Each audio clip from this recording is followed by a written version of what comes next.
In today's ultra-competitive business world, being a successful entrepreneur or business owner can be very challenging.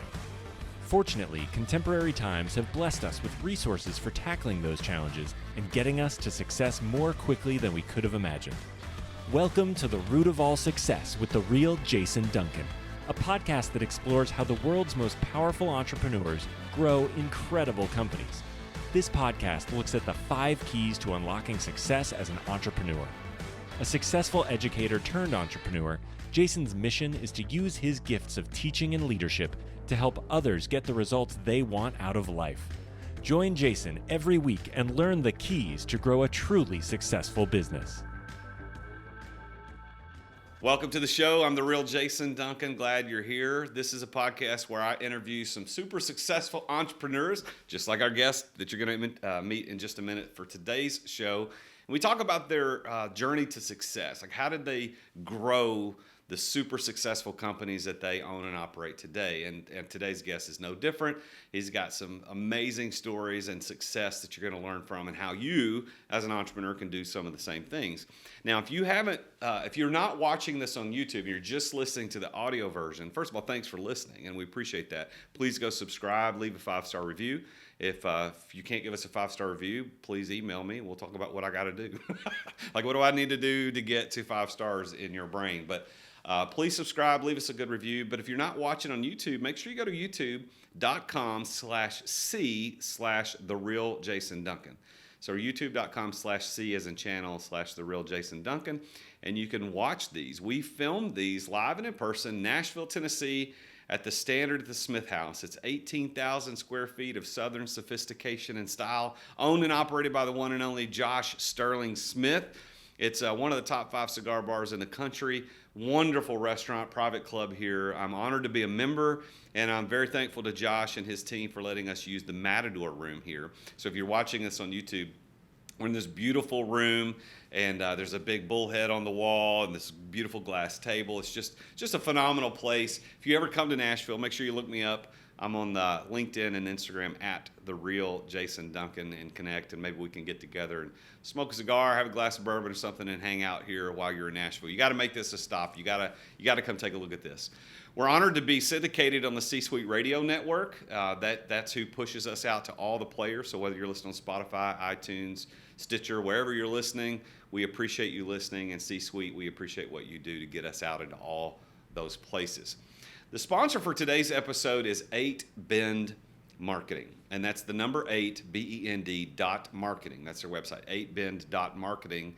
And if you go to 8bend.marketing/root, you get a special offer on something. And let me tell you about what they do. So I'm a business coach. That's part of what I do. I own several businesses, but one of the things I do is I coach entrepreneurs on how to start, scale, enjoy, and exit their businesses. Well, I've got one of my customers who came to me, I don't know, it's been a year or so ago, with new messaging for their company, for their website, for their marketing collateral and their sales materials. And I was blown away because it was so clear, so concise, so good. I thought, I need to know who wrote this. And they told me it was 8Bend. So I reached out to 8Bend, met the owner, and invited him to come to my office in Hendersonville, Tennessee, and work with me and my team on what we do to get our messaging right. Your words convey everything that people are going to know about your business. So make sure that your messaging is right. Make sure the story is correct. And that's what 8Bend does. So if you've got a business out there, you need to get your messaging done right, call 8Bend. Look them up. Go to 8bend.marketing/root for a special offer. That's the number 8, BEND.marketing/root, as in root of all success. So they thank them for sponsoring the show today. So now, with all of that, let's talk about why we're really here today, and that's to talk to another super successful entrepreneur. So my guest today is an entrepreneur, a real estate investor, a food service operations expert with over 30 years industry experience. He had his humble beginnings in Boston, Massachusetts. He's all the way in here today in Nashville from Boston, and he was the overnight baker turned manager for the Mr. Donut restaurant in Massachusetts. And his parents had purchased that Mr. Donut restaurant, the franchise, in the mid-'80s while he was in college. And a fun fact is that when he was in college, right after college, he was a ski instructor in Colorado for a year. So his gap year, he spent not making donuts, but going out on the ski slopes. But he is a recognized and established franchisee and managing partner of Dunkin and Baskin Robbins restaurants throughout Central Mass and Middle Tennessee. He currently owns and operates 42 restaurants, 2 central manufacturing locations, and is expanding operations in both those markets in Massachusetts and in Nashville. And he's also looking to expand into the Memphis market. The operations he owns employ nearly 1,000 people, and they bake over 2 million donuts per year. And I might have had a couple of those. And I can tell you this, my daughter's 18 and she loves Dunkin. She stops at Dunkin frequently and spends lots of money on iced coffee. She loves going there. So please join me in welcoming the super successful entrepreneur for my episode today, the one and only Steve Catalano. Thanks for being here, man. Well, thanks for having me. I appreciate it. Well, you're a rock star, so we know each other we don't know each other really well, but we met here at the club because you're a member here, and so when you come to Nashville, you come hang out here, and we sat down and had a really long conversation one night, and I just was impressed from day one. So I'm honored that you've agreed to be on the show. So thank you very much for being here. I know you got to head back to Boston after this, so thank you. Well, I appreciate it, and we definitely had a great conversation that night, and I certainly appreciate what you do, and I love being a member here at the Standard. It's an absolutely fabulous place, and you meet the greatest people and hear some really nice stories about different people and how they started their businesses and how they've continued their businesses, and you do a lot of learning while you're having those cigars and a few bourbons too. Indeed. So your mom and dad were in the donut business, was how you got it started. So tell us a little bit, tell the listeners about those first couple of years. I mean, was it a lot of fun getting up at 3 a.m. and going and making donuts? Like, tell us about how that all worked. Well, it's pretty interesting. When I was in college, my father, he was an insurance salesman, and he decided he wanted to do his own business. So he went out on his own and started the Mr. Donut franchise, or a store from Mr. Donut. And my whole family worked in the business, my sisters, my mother, and it was really tough getting it going and getting it off the ground. And I'd come home from school and I'd see them, and they'd be working 24 hours a day. My father was baking at that time, and my mother's working the front counter and hiring the folks to the different team members and whatnot. And after I took my gap year and was out skiing, I came back and hit reality, and I didn't know exactly what I wanted to do. I got a BS in political science from Westfield State, and I thought I wanted to go into law and politics and things like that. So I just started night baking, and I didn't know where it was really going to take me, but I knew at least I could do that and make some money. And when I was night baking, I had the days where I could look to see what else I could do and where I wanted to go. And then in 1990, Dunkin Donuts corporately bought out Mr. Donut, which created a whole different opportunity for us, because Dunkin was already a well-established, known brand, especially starting in Quincy, Massachusetts. So it was a very regional brand, very understood brand, and we had opportunities to expand from there. So myself and my sister, we wound up expanding, and we bought some stores up in New Hampshire and Vermont. My sister took over the operations in Massachusetts while I was up there, living up there, and getting those stores going. What year was? Give us a time frame on when all that was going on. So that was in the early '90s. Is when so we converted to Dunkin Donuts in 1990, and we started to expand around '92, '93. We were able to move up and purchase some stores that weren't running well, and it was an opportunity for us to turn them around and be able to sort of use that as a stepping stone. So we went up, and I went up there and lived up there for 6 months. Some pretty interesting stories of living up in Claremont, New Hampshire. But at any rate, we turned the stores around. We wound up selling the stores after 3 years, and we were able to bank some money that we were able to do some more expansion down in Massachusetts and buy some territory there. So sort of stepping stones along the way. Started with the baking and understanding the business. And the first day I was in the store, I remember my father handed me a small cup, and he's like, "Okay, time to clean the grease trap," So it was a pretty interesting start. But my father was my mentor, and he still is my mentor, and we still talk business all the time, and I'm always learning from him. Well, part of the kind of the central niche of the Root of All Success as a podcast is I want to talk to entrepreneurs who are founders and it wasn't a franchise or a family business. So you are a little bit outside that, but I did this on purpose, and I'm bringing this up on purpose too because I think it speaks to how successful you are.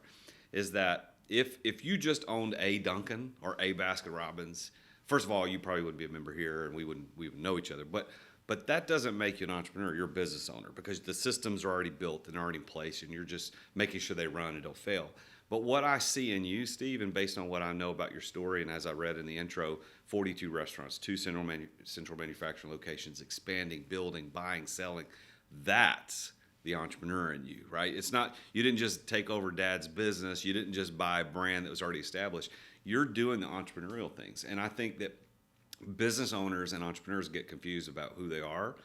Some people think they're entrepreneurs, they're just business owners. Some people think that they're entrepreneurs and they're just business owners, like I said, but some people think they're business owners, but they're really entrepreneurs. They don't recognize that risk and innovation is really the key. And that's what you did. I mean, based on the stories that you've told me and what we were going to talk about today, you didn't just buy franchises. You're building out an empire, and you've got 42 stores and 2 central manufacturing. That, I think, is why I wanted you on the show, because I think you are you are that outlier for the franchise and family business guy that says, hey, I can take what dad started and I can turn this into an empire. So is that how you see it? Like, how do you see yourself? Well, it's interesting because, the franchise business gives you a start. And one of the things that I like about Dunkin Donuts versus the other franchises, we get to own our own real estate. We control our supply chain. We control our marketing to a great extent. We have an elected board that handles marketing. Same thing with our distribution center. We don't buy from Cisco or PFG or any of those other, staple food purveyors. We have a board that actually goes out and buys the coffee beans and the flour and so forth. And then the biggest thing is the real estate. So from the real estate piece, we've created a real estate business. Basically, we have multi-tenant buildings, we have single-tenant buildings. And it's nice to be able to have the franchise as an anchor on those buildings, and then you can put in different tenants and so forth, from that. So we've done really well with the real estate piece of the business as well, even to the point where we started an Italian restaurant in Pepperell, Mass, and it started because of the real estate. So I bought the piece of real estate. It was a Bank of America building, and I didn't know what I wanted to do with it. And this kind of goes to the story about being prepared, understanding what you're getting into, and learning from your failures. So this was all in one for me. I fell in love with the property. I built the restaurant. We built the restaurant. We wanted to have a scratch restaurant, no microwaves, nothing in there. Just everything was fresh. But the size of the restaurant, being a Bank of America, was not big enough to sustain that type of a business. We couldn't turn the tables fast enough. We didn't have enough tables, so we couldn't get over that hump with it. So I wound up selling the business and the real estate. But it was a lesson learned, and one of the things that I always say to people is, you learn more from your failures than you do from your successes. Amen. And you put those in the back of your mind, and then you kind of learn from that. So, but we do focus on the real estate piece of the business quite a bit. And down here in Central and Mid Tennessee, that's one of the things that we're picking up a lot of pieces of real estate to go along with the franchise. And isn't that kind of the famous story of McDonald's being a real estate company, not really a hamburger company? Isn't that kind of their model too? Is it that the fact that they own that real estate and they lease it to the franchisees or the owners of the stores, that's kind of that's how they make money? And it sounds like you're building your own little empire the same way, but just with Dunkin and Baskin Robbins. Well, that's exactly it. So McDonald's is basically a real estate company. The franchisees that that are McDonald's franchisees, they're told, they go to the McDonald's school, and then they're told where to go in the country as far as where McDonald's has their real estate. So they go in, and that's your typical franchising, I would say. They go in and they run the McDonald's store, but they buy all their product from McDonald's, so McDonald's gets something on their food that they sell to their franchisees. They charge them rent on the buildings that they own. But McDonald's is basically it's a real estate. It's like Sears and Roebuck. Sears and Roebuck, same type of model. Sears owns most of the malls that they're in, so you see they're failing as far as the stores go, but their real estate holdings are just amazing. Really? See, I did not know that. That's a new piece of information I wasn't expecting to learn today. So Sears is still viable only because they own real estate. Because they have a ton of real estate holdings, most of the malls that they're in, and that's sort of one of the models that on a micro scale, we're Dunkin Donuts as the anchor tenant in our buildings. Then we have sometimes dry cleaners. Dry cleaners go very well with Dunkin Donuts. People drop off their dry clean in the morning, they get their coffee, come back the next morning, they pick up their dry cleaning, and they pick up their coffee. So that works very well. Convenience stores work very well also with us, and we've had success with hairdressers as well, hair salons and so forth. So with why Nashville? Like you're obviously you're from Boston, you're from the Massachusetts area, spent some time in New Hampshire, but why Nashville? What was it about Nashville that said I got to get there, buy some stores or build a plant? I mean, what was it about here? Well, it's a funny story. This was actually the last stop on our sort of tour. So I have a friend and a partner, Matt Campobasso, who I know from Massachusetts. He's an attorney by trade, and he wanted to get into franchising. And so I went through, I sat with him, would go golf, and I'd tell him all about all these different franchises because, I've kind of investigated all of them, the pros, the cons, what works, what doesn't work. And I come down to it, and I said, Matt, why don't we just do a Dunkin', why don't you get into Dunkin' Donuts, and we'll find someplace else in the country, because Massachusetts is so densely populated with Dunkin' Donuts that Dunkin' was sort of incentivizing people that were seasoned franchisees to look at different parts of the country. So we went to Minneapolis, we went to Gulfport, Mississippi, we went to Denver, Colorado, and so Nashville was the last one that sort of there were stores for sale, and it was a very emerging market and so forth. So what year was this when this happened? This was 6 years ago. Okay. So Matt says to me, we've been traveling all over. I mean, we both like Gulfport, Mississippi. There's a little problem because insurance, because of the floods and the hurricanes and so forth, and we kind of that was a kind of a little bit of a sticking point. And he said, what are we going to Nashville for? There's probably tumbleweeds blowing across the street there. That's 2015 Nashville tumbleweeds. That's what's going on. And so that's Boston, and we were so wrong, obviously. So when we got down here, we got off the plane. This is we get off the plane. It's January, and we think we're going down south, and we're wearing shorts. So it's like 19 degrees outside. So that was welcome to Nashville. Welcome to Nashville, exactly. So, but we fell in love with it, and we wound up buying 3 different franchisees out in the central, in this Middle Tennessee area, and then we built 10 stores since over the course of the 6 years. Opening our latest one in Portland about a month ago. Yeah, Portland. So Portland, Tennessee, for the listeners, is just about 40 minutes north of Nashville, downtown Nashville, 30, 40 minutes north of downtown, and good, quaint little town. Actually, I've owned 2 homes in Portland, and so I'm familiar with the area, even though I don't live there now. So you've got 42 stores now, 42 restaurants now. Where are they? What's the split between Massachusetts and Tennessee? How's that split up? It's almost even. I mean, when we first came, we have 20 stores in Massachusetts, so and 22 down here now. And like I say, over the past 6 years, we've built 10 stores down here. Wow. So, and you got the 2 manufacturing locations, which actually that's the way I heard about you from the beginning, was that you when they were serving donuts here at the club for breakfast, they were saying, yeah, the guy who actually bakes the donuts brings the donuts in here. He's a member of the club. So where is there a bakery here in Nashville? Is that what that is? In Madison. In Madison, Tennessee, which is, again, just north of Nashville, part of the suburbs. And is there another bakery in Boston? You have one up there? We do on Devon's. It's an old Army fort that was converted over to sort of civilian businesses and warehouses and whatnot. Now, is that normal for a Dunkin' Donuts franchisee to also own the manufacturing of the donuts? Is that normal? All of the manufacturing locations are owned by franchisees, but we do deliver to a lot of franchisees. So Okay. it's a little off the norm. Interesting. Well, now I would like to point out for all of the listeners that Duncan and my last name are not the same. I have been called Dunkin Donuts my whole life because my last name is Duncan, but I'm here to tell you that Dunkin Donuts is a verb. It's Duncan, as in you are dunking a donut in coffee or something, where my last name is Duncan, like Duncan Hines. You know, that if you're going to call me something, call me that.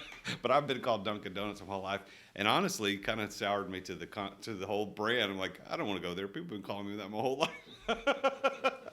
But your coffee, and actually, you rebranded the franchise or the corporate rebranded away from donuts in the name, right?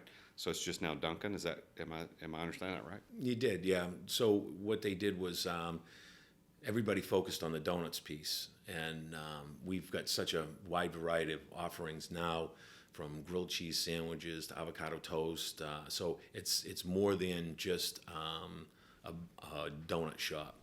And we want to really highlight our coffee as well, our new, espresso lines with our lattes and caramel swirls and Charlie drinks and all these other beverages that we have, refreshers that we have. So it's more than just the Dunkin' Donuts. Like when I started, it was really the Dunkin' Donuts. It was all about the donuts and, keeping those cases full all the time and, all the different varieties and whatnot. And I was talking to someone yesterday, and they're from Massachusetts, and they were looking for a district manager job, and they were talking about how every Sunday they'd all load in the car and go to Dunkin' Donuts in Swansea, Mass. So it was kind of a funny story because I'd be the guy behind the glass making the donuts on Sunday mornings. So how is Baskin Robbins connected? Because I know that in my town where I live, the Dunkin' Donuts and the Baskin Robbins share almost the same lobby. There's a half wall between, but are they owned by the same company, or is it just franchisees like you putting those two concepts together? How do those connect? So Dunkin' Donuts wound up buying out Baskin Robbins probably 25 years ago or so. So Baskin Robbins was very well established in California. It was a California brand. Dunkin' Donuts started in 1950 in Quincy, Massachusetts. So you have the two sort of opposite coasts, two different day parts. So you have the morning day part with the coffee and the donuts and the breakfast sandwiches and so forth. And then you have the afternoon, evening sort of treats piece of it. So putting those two brands together, they felt at the time would work out really well. Then you have an all-day concept versus just having a morning concept. So our business is really the peak hours are like 6 o'clock in the morning till 10 o'clock in the morning. Then after that, everything kind of drops off. Whereas you have like McDonald's has a breakfast, lunch, and dinner. So this adding the Baskin Robbins adds, keeps that real estate moving, longer into the day versus just having the Dunkin'. Yeah, well, that makes a lot of sense. So now, when we go back to from college to the gap year in Colorado doing the ski thing, to today owning 42 restaurants, what was the kind of the build up to that? When was it? Did you raise your hand and say, "This is what I'm going to do. I'm going to run these restaurants. This is what." How long ago did that happen, and how did you come to that decision? So it was probably always the decision.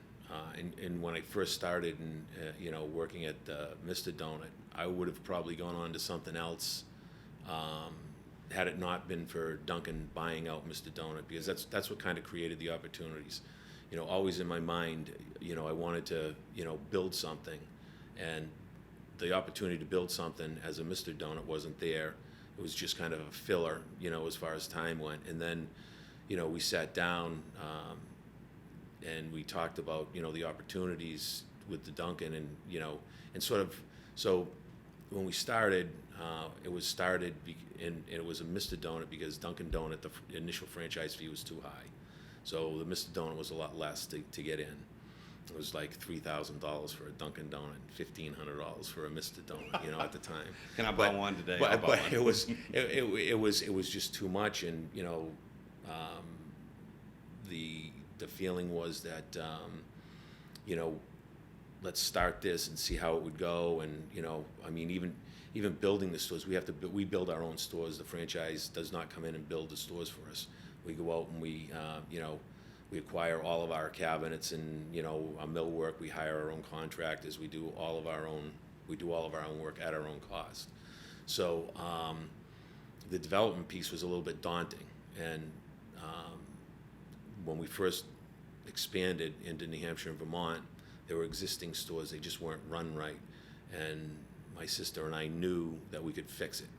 And so we went in and we fixed them, and we knew it was going to be a short-term type of a situation. We actually wound up buying real estate there. So I guess that was our first acquisition of real estate, and wound up selling that piece of real estate with the network, which also helped the value of the network as well. So, but it was always there to grow, and it's still right now. I mean, when you talk about defining success and really what you want to do, it's, I define it as, doing something you love doing, something that you're passionate about.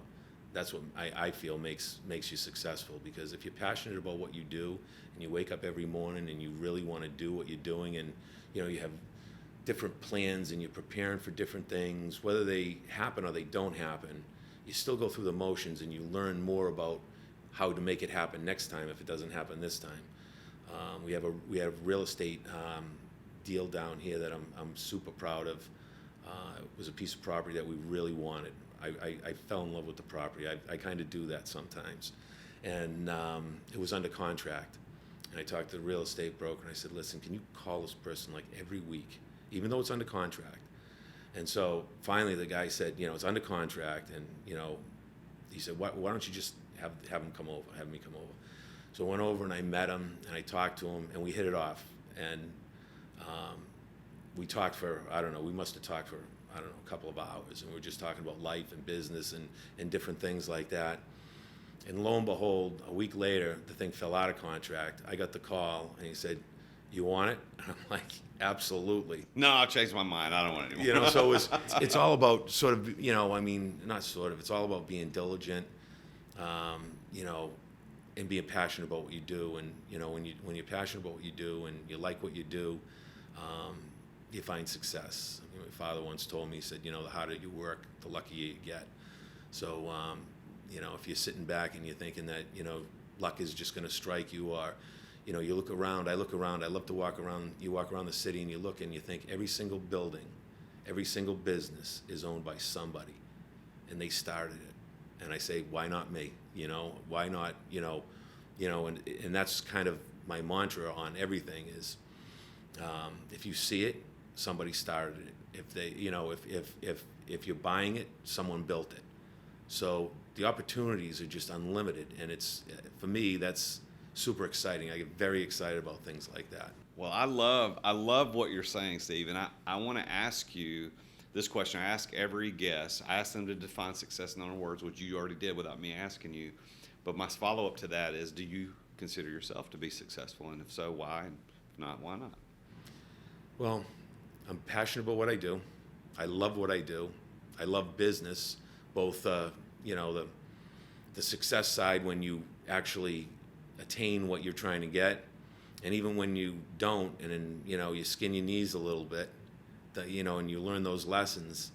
Both sides of it. I mean, I don't like to skin my knees too often, but you're gonna, and if you're not trying hard enough, you won't skin your knees, because and this is what, from a kind of a little ski cliche, if you don't fall down, you're really not trying, because the harder you try and the more you put yourself out there, the more times you have the opportunity to either succeed or fail, and you're not going to succeed every time. So, yeah, I mean, from that perspective, yes. Well, and I think from the outside perspective, people who know you, like I know you from the outside looking in, yeah, we would think you're successful. But you look at the outcome. Success, dictionary definition of success is, did you achieve the results intended? And what you define success as, doing what you're passionate about, enjoying those things. Well, you're doing something you're passionate about and enjoy. So by definition, you are successful. And I love what you said about skinning your knees and falling down. You got to try hard. Is that I know, and I've known this for a long time, and every entrepreneur listening to this show will know this, is that you learn failure is a much better teacher than success. Like if you succeed, all I do is succeed. Well, you're probably pretty dumb because what have you learned? You haven't learned anything. You fail. Now I've got something I can build on. And the famous quote from Thomas Edison, he took him 10,000 tries to make the first commercially viable electric light bulb. He said, I didn't fail 10,000 times. I learned how not to do it. Like I figured out everything taught him something. And I love what you're saying about skinning your knees and learning to fall, because you've got to be able to do that. And I kind of prepped you for this, so I know that this is not going to be a surprise to you. But these 5 P's of success that I kind of talk to my guests about on the root of all success starts with passion. You've already used the word passion. About that's part of your definition of success, and the passion has 2 sides to it. There's an emotional side of passion, like I get excited about things, and maybe you get excited about donuts, maybe you don't, but I do. But you do, okay. And we'll talk about that. Might need another show for that. But there's this excitement and a joy about doing something, and that's one side. And a lot of entrepreneurs who are successful do have that passion. But it's the mental side of passion that I find that is in everybody's story. It's the ability to endure, because that's what the word passion, if you go back and look at where it came from, that's what that word means. It means the ability or desire to endure. And so the passion of the Christ was not about his excitement to go to the cross. It was about his ability and desire to endure because of a greater cause. So tell the listeners about how that part of passion appeared in your story of building this empire, this donut empire. As far as enduring, that's sort of what you do, just on an everyday basis. From you're dealing with a lot of different personalities. You're dealing with a lot of different situations, and every situation's a little different, which actually is enjoyable to me, because it's not like just doing the same thing every day. I can hear something new almost every day. And I can't believe that I can after this many years, but you do, and you have different situations, and you have to react to the situations.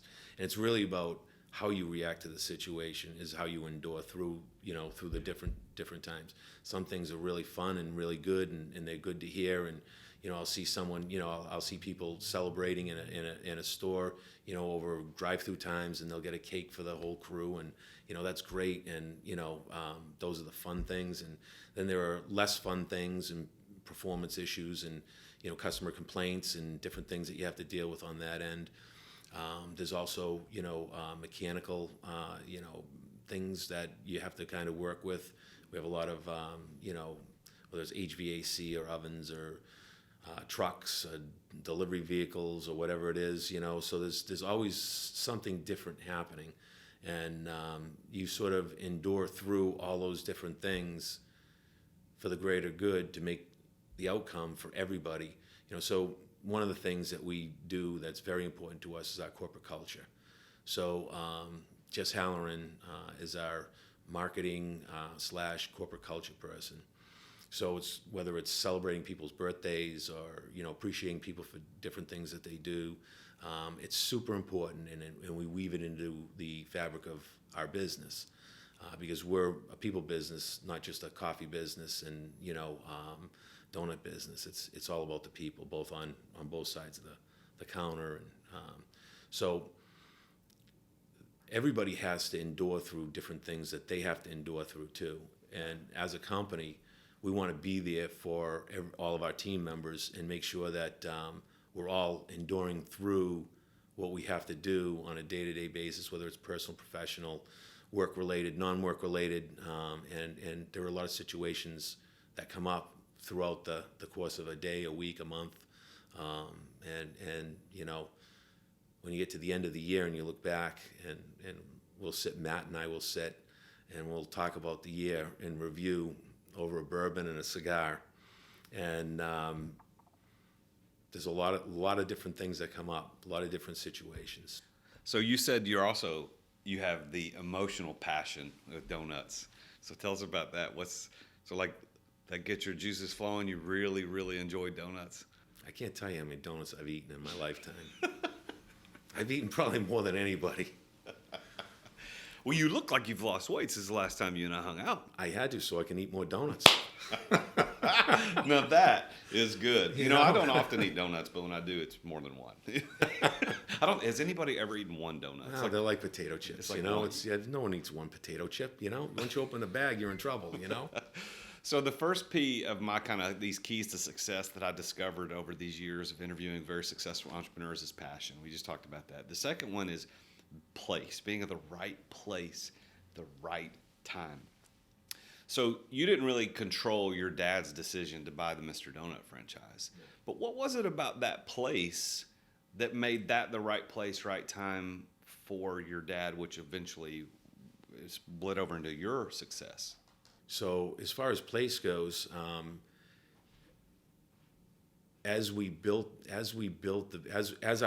we sat down and thought about the business, and you think about one family owning one store, so that's not feasible. It's just not viable, especially back in in the days of Mr. Donut.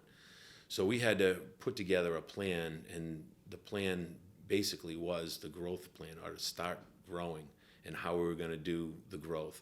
So the place being either the first store that we had or our first expansion into New Hampshire and Vermont played a key part, an integral part in starting the growth that we had. So we would buy the stores at a very low price. We'd be able to transform those stores, and would be able to sell those stores and then take that money and invest in another area. So it was all about that planning and placement of the stores that we had to acquire. So at that point in time, we wouldn't have been able to acquire stores in Nashville, Tennessee. It was just too far. I'd be driving, at that time I was driving back and forth between the Massachusetts stores. There were only, I think, 3 stores in Massachusetts at the time. Well, Nashville's ended up being one of those right places, right time too, hasn't it? Nashville definitely has. Nashville was it's like catching lightning in a bottle. I've never seen anything like it before. I don't know if I ever will, but when we came down 6 years ago, we looked at each other and we said, "Wow, I wish we were here 3 years before. We just missed it." And boy, we didn't just miss it. It's just taken off. We have stores out in Wilson County, and Wilson County, I think, is one of the fastest growing counties in definitely in the state and maybe even the country, with all the construction and building, and Amazon putting 1 million square feet in over there. It's probably the biggest building I've ever seen. I don't know if you've ever been out and seen that Amazon building. It's 1 million square feet on 3 levels. It's just absolutely unbelievable. Yeah. So for the listeners, Wilson County is just east of Nashville, east of Davidson County, where Nashville's located, and the whole area is growing. And that is really interesting. I'm a Nashville guy. I grew up here, and I'm one of what they call the unicorns, because nobody who lives here is from here.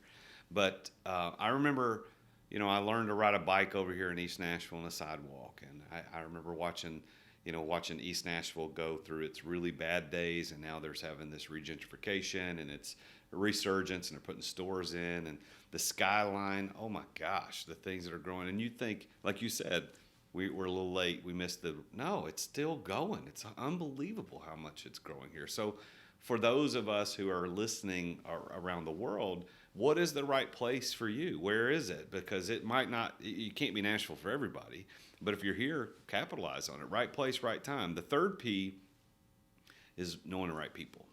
And so tell the listeners the people in your life.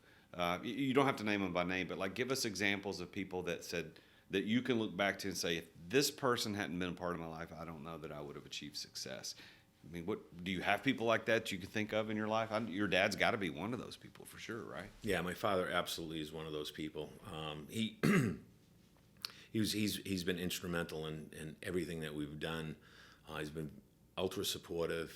He's more conservative than I am as far as my sort of where I wanted to bring the company, which actually was very helpful because the mix between us really works out very well.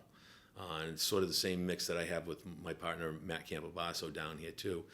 He's more on the conservative side. I'm more on I go a little bit harder on different ideas and things like that.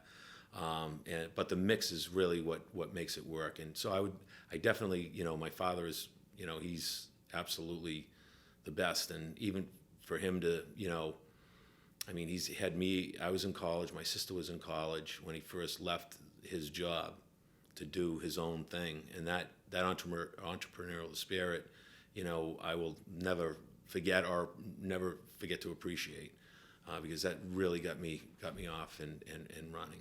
Is he involved at all in any of your businesses today? Oh, I keep his desk is still in the office. It sits in my office right across from me. So he's down in Florida a lot. He's 81 years old right now, but he'll come into the office and, we'll go out to lunch and he'll sit at his desk, but his desk will always be there. So. Yeah, well, there's always that person. And I think entrepreneurs, this weird paradox of entrepreneurialism is that we're all independent people by nature, because otherwise we wouldn't be able to succeed the way we succeed. But the paradox is that if you are independent so much that you don't recognize how other people are going to influence and improve your life and bring you to success, you're going to miss it. It's a poison. Independence can be a poison that will kill entrepreneurs if they're not careful. And I think that we, those of us like you and a lot of my guests, they can point to their parents, their dad, their mom, somebody that really was instrumental in catapulting them to success. It's important to pay attention to that. I had a guest one time who's on the show whose dad was so pivotal in his life. I don't think he knew it, but I don't think he really realized it until we started talking about it. I said, holy crap, Dad, he's the guy. I wouldn't be here today if he hadn't done it. So, well, the fourth P, Steve, is that of preparation, and it's the know-how. And it's the know-how to be able to succeed. And you said you started as that overnight baker, and then you turned into the manager. It sounds to me like that part of your life early in the donut business really was kind of the preparation to get you ready for that. Am I reading that right, or is there some other thing that prepared you for success? No, that definitely played a part. But as far as the preparation, I think preparation is an ongoing word, something that you have to continually stay on top of.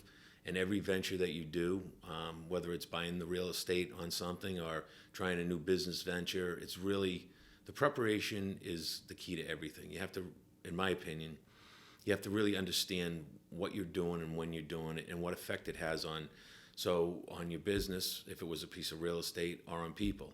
So even for us now, and when we're talking a little bit earlier, I was telling you about how we're doing a little restructuring. We did we had some learnings with COVID, and we've improved in some areas that were unexpected. So understanding to constantly be preparing for the future and being able to prepare for what changes, whether it's technology or people or the government or whatever it is throws at you. You need to always, in my opinion, be preparing. Yeah. The final P I mentioned, and I see in people's stories, because I see passion and I see place and people and preparation in your story, is that a plan. And a lot of times when I mention that, people think, well, you're talking about a business plan. No, not necessarily. Some people have written business plans, some people don't. And that's not an indicator of success. But the plan I'm talking about is the financial resource plan. Like, how are you going to get the financial resources? How are you going to obtain them? How are you going to deploy them? What's your strategy? So when you started out, it sounds to me, based on your stories, that you and your sister had the plan of, hey, let's just buy some maybe more depressed stores that need help, and then we're going to do a short turnaround, and that'll finance the next big thing. Is that right? Was that your plan? That was our plan. And those days, the plan was a lot different than these days, from a standpoint of back when we did those stores, our stores were unbankable.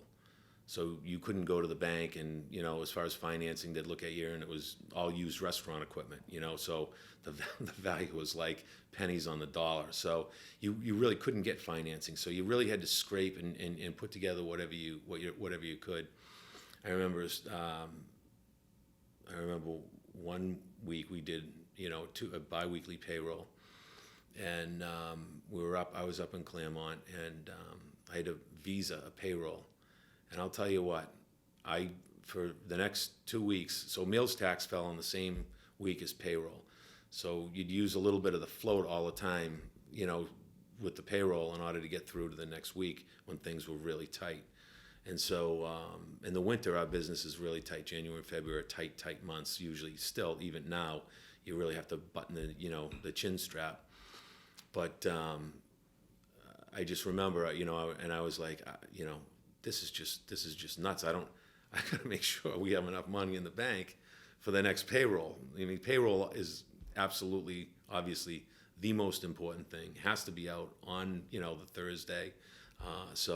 But it's interesting because you go through those sort of phases, and again, you learn a lot about yourself, about your business plan, about your plan for the future. You learn about everything. It all's very clear. Well, I think that sometimes we underestimate that as entrepreneurs, and sometimes I think we overestimate it. So, and what I mean by that is that underestimating is we don't even think about it. Hey, we're going to make this happen. I'm a great salesperson. Well, if you don't have the financial resources, it doesn't matter how good you can sell, because you might not live long enough on your cash that you have now to get to the sale that closes. And then we overestimate it by thinking, well, we got to go get investments right now. When in reality, there's a middle ground somewhere in between where you can figure out, like you said, hey, let's just go buy some depressed stores, turn those around, flip them, make a few $100,000 or whatever that number was. Let's make some money to go to the next one. I even had a guest on here who was doing $20 million a year in a landscaping, talking about, hey, maybe your deal that you're trying to get going, just go do something for a little, run a job, run a business in some other thing for a little bit to get your next thing going. And I love that. It's like we got to figure out how we're going to get this plan working, because success is what we want. And you've been successful, and you've done it through passion and being in the right place, right time, right people, preparation, and plan. If you had the ears of entrepreneurs as they're listening right now, and they wanted a piece of advice from a super successful guy like you who's built this donut empire, this coffee empire, this ice cream empire, what would you say to them? Like, these are the pieces of advice I'd give you. What would you say? I'd say prepare and do your homework. Whatever it is that you're doing, that preparation, like I said, is so important, because you can't wind up getting into a situation where you run out of money, you run out of funds, you run out of opportunity. The business can't hit the wall, and all of a sudden you'd be done. So doing your homework is important, and again, equally as important is people. We're all in the people business. It's all about people. People, whether they're your customers, whether they're your team members, and really make sure that from a people perspective, you're buttoned down, because that's what it is. Whether you're selling widgets, donuts, or hamburgers, it's all about people. That is right. That's the one constant in every business. No business can operate without people. So thank you for doing that. And you know what? I want to say this as we kind of finish up our conversation, is that knowing you, even though we don't know each other extremely well, we have spent a few good evenings hanging out here at the Standard just talking. You're a very encouraging guy, and I appreciate that about you. I appreciate that you encourage me. I see you encouraging other people, and success has not gone to your head. You seem like, even though I didn't know you before you were the successful guy, you seem to me like the kind of guy who's just been the same. Like, you're just the dude that will make the donuts. I'll run the company and make whatever I got to do. You encourage me, and I hope that this has been an encouragement to the listeners. So how could they get in touch with you? If they wanted to reach out to you or any of your companies, how would they get in touch with Steve Catalano? So our website is route65dd.com. That's route all spelled out. Or they can reach out to jessica.halloran@catalanocompanies.com. And spell her name so that we know how to do that. Jessica, Jessica.Halloran, HALLORAN, at Catalano Companies, all spelled out, CATALANOCOMPANIES.com. Yeah, so that's a lot. So for those of you that are listening, you can rewind that. You can write that down. If you're watching on YouTube, or actually even if you're listening, in the show notes, there'll be contact information for you guys to get in touch with Steve and his company. Well, there you have it. Another successful entrepreneur story. And every single time, I'm telling you, that's the theme of this whole podcast. The root of all success is, how do people grow successful companies? And even though Steve is not the entrepreneur in the sense that founded a specific company. What we've seen him do is build an empire out of a franchise model through real estate and investing in other concepts and ideas, and his success is amazing. And it went through these same things that everybody else does. Passion and place, be at the right place, right time, knowing the right people, being prepared, having a plan. And we can see that in his story, and it's encouraging to me as an entrepreneur who owns several companies, and I hope that it's encouraging to you as an entrepreneur who either owns one, starting one, or you own several. I hope that this story of success from Steve Catalano and his companies will encourage you. Now, my thing that I want to offer you, as I do at the end of most of these episodes, is if you want to know what your probability of success is, like if you're asking yourself, well, how do I know if I'm going to be successful? I'm still working a job, I'm still a W-2 employee, or I'm a salesman. How do I know if what I do, if I take the leap, am I going to be successful? Well, I've got something for you. It's free success assessment based on the 5 Ps that I talk about here on the show. Go to therealjasonduncan.com/success. That's therealjasonduncan.com/success. And remember, it's DUNCAN, not DUNKIN like Dunkin Donuts. But go to thealjasonduncan.com/success, and there's a free 5 Ps of success assessment. It's only 17 questions. It won't take you that long. And based on your answers to those questions, you're going to get a personalized report sent to your email inbox that'll show you, hey, based on what you said, your odds of success in this business venture are high, low, medium, whatever it happens to be, with some action items and things that you can do. Maybe it's a coach you need to reach out to, or a bookkeeper that you need to help you kind of figure some of the plan out. But whatever it is, just go to thealjasonduncan.com/success. Take that assessment. It's completely free. You'll be given that report in your email almost immediately after you hit the submit button. So go do that. Continue to listen to The Root of All Success with me, The Real Jason Duncan, where next week I'll be with yet another super successful entrepreneur and find out about his or her rise to success and what keys they use to get there. So until next time, I'm The Real Jason Duncan, and Jesus is King. Thank you for listening to another edition of The Root of All Success with the real Jason Duncan. If you've enjoyed this week's episode, we invite you to visit therootofallsuccess.com to access the show notes and other helpful resources. Take charge of your business. Grow it from great to incredible. Join us again next time here on The Root of All Success.